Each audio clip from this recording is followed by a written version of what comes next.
Verrell Prayoga tuai pro dan kontra nyanyikan lagu Ojo Dibandingke. Ini komentar Vidi Aldiano.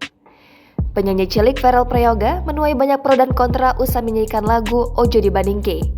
Vidi Aldiano sebagai penyanyi yang juga ikut tampil dalam acara HUT RI ke-77 bersama Verrell Prayoga buka suara.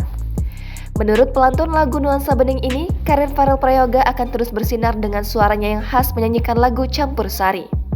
Tak ada salahnya bagi Vidi apabila Verrell Prayoga menyanyikan lagu yang tidak sesuai usianya menggunakan aransemen campur sari saat ditemui di kawasan Kuningan, Jakarta Selatan pada Selasa 23 Agustus 2022. Tidak hanya itu, Vidi berharap jika Verrell sang musisi cilik bisa mengharumkan kota kelahirannya, Banyuwangi.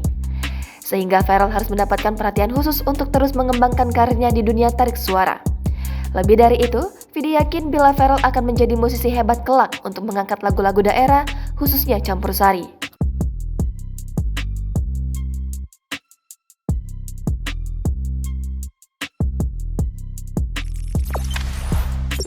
Jangan lupa subscribe, share, komen, dan like ya!